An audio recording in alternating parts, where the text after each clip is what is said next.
Nas reportagens sobre os 200 anos da independência, exibidas durante toda a semana pelo SBT Brasil, escritores e historiadores retrataram Dom Pedro I como um homem vaidoso, de saúde frágil e personalidade controversa. O nosso correspondente na Europa, Sérgio Uti, esteve na cidade do Porto, em Portugal, e mostra que a maioria dos portugueses enxerga o primeiro imperador do Brasil de uma maneira bem diferente. Podíamos estar no cantinho de Minas ou do Rio, Maranhão talvez, Pernambuco. O Brasil tem muito desse lugar, mas deixar a terra que adotou para voltar para a terra onde nasceu não foi opção fácil para Dom Pedro. Pedro I para nós, Pedro IV para os portugueses. A chegada foi no Porto, segunda maior cidade do então Reino de Portugal, cortada pelo Rio Douro e atualmente visitada por centenas de milhares de turistas todos os anos. Esta casa, hoje Museu Nacional Soares Reis, antes Palácio da Carranca, foi o primeiro refúgio dele para encarar uma guerra que durou 2 anos contra o próprio irmão. O ultraconservador Dom Miguel tinha dado um golpe para roubar o trono que, por direito, deveria ser de Dom Pedro. Era aqui de Gaia, que fica na outra margem do Rio Douro, que as tropas de Dom Miguel atacavam a cidade do Porto, que estava completamente sitiada. Mas não era apenas uma briga entre 2 irmãos pelo trono português. Era uma disputa entre 2 modelos de governança.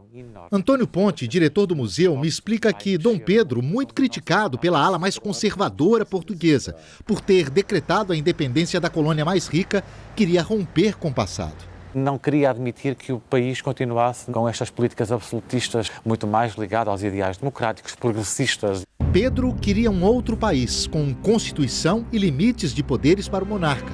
Ao contrário do irmão, que tinha o apoio do lado mais tradicional do clero, que também não queria abrir mão do seu poder. A Avenida dos Aliados termina na Praça da Liberdade. Não à toa, é ali que está a estátua de Dom Pedro, em destaque mesmo em meio às obras de expansão do metrô. Nas ruas do Porto, há um misto de orgulho e, como no Brasil, desconhecimento também. Estou a ouvir mais falar de Dom Pedro agora do que quando era mais novo.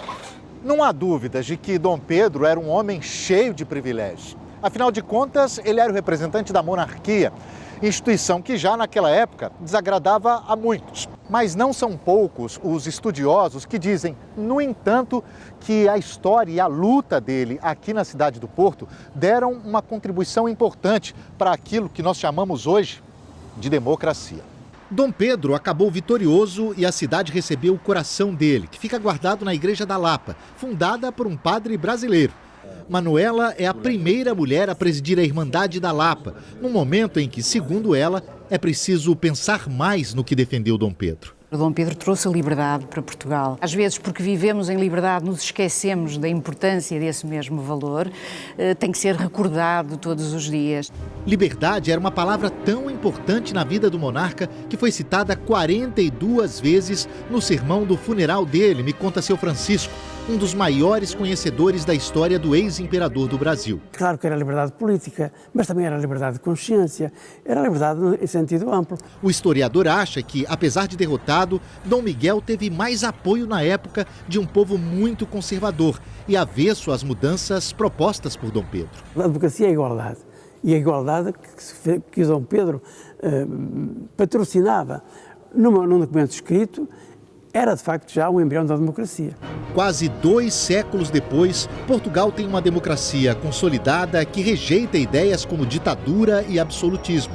E este importante personagem da história de brasileiros e portugueses tem sua digital naquele que hoje é um dos países mais liberais e tolerantes da Europa.